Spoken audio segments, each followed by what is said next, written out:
Hello everybody, it's lovely to be here. My name's Louise Jenner. I'm the Dream Job Coach, and this is day 2 of our big mission to bust some of those limiting beliefs that can hold us back from achieving what we want to achieve in our professional lives.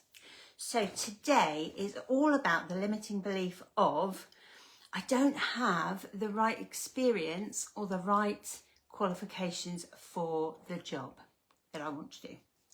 So let's have a look at that. When we see a job advert and there's a great big long list of qualifications and experience required in the job description, it's very easy to go down there and go, well, I haven't got that, and I haven't got that, and I haven't got that.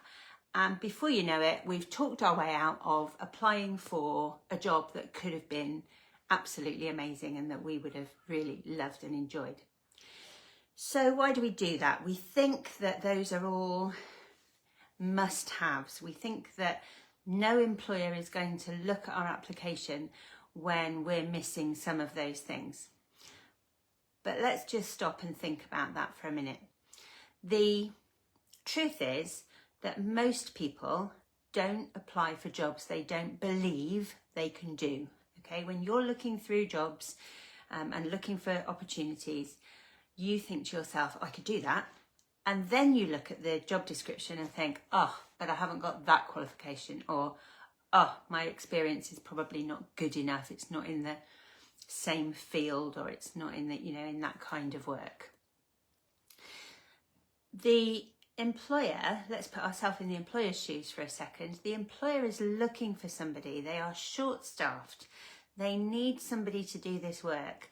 And if they're actually advertising the job, the chances are they haven't got anybody in mind that they can actually hire.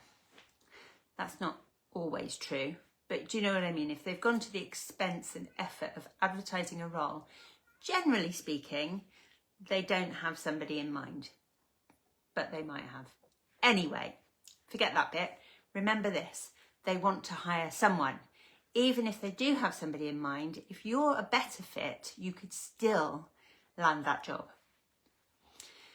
But what they've had to do is they've had to think to themselves, what would be amazing for my new employee to have?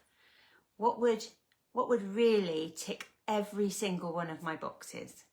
And they write that down in the job description in the hope that they're going to get some applicants who have got most of those attributes. Sometimes they'll split them up, won't they, into essential and desirable. But really what all a job description is a glorified wish list. It's what they think their ideal candidate would have. But of course, very rarely is there an ideal candidate. And even if somebody does have all of those things, if they don't feel like they actually be a good fit with the team, or if they're not terribly reliable, then you could still pip them to the post.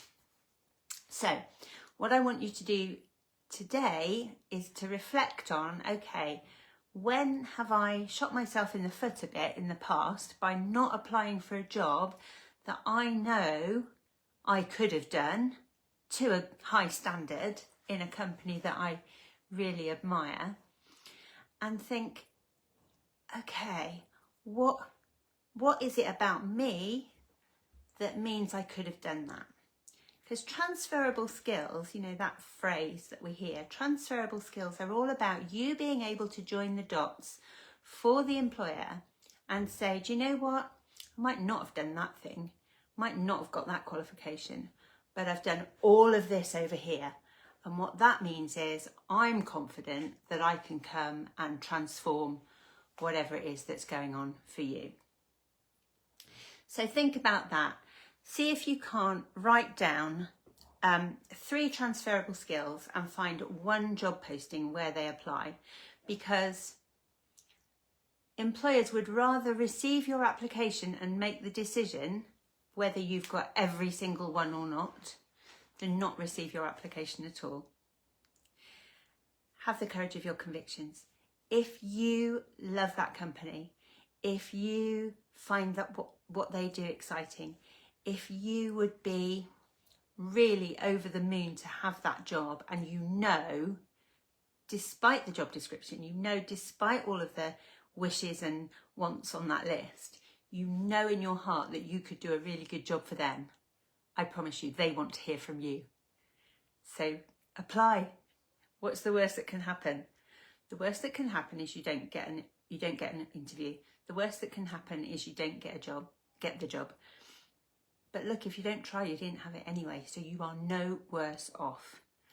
And if you're worried about the length of time that it might take to apply for a job that you don't think you've got a chance of getting, please get in touch, because I see too many clients wasting too much time on applications when really there are far easier, quicker ways of finding your dream job than that. Okay, that's all from me today. You are more qualified than you think. You do have experience that's valuable to other people, to your dream employers. Let's just figure out what that is. Take care for now. Bye.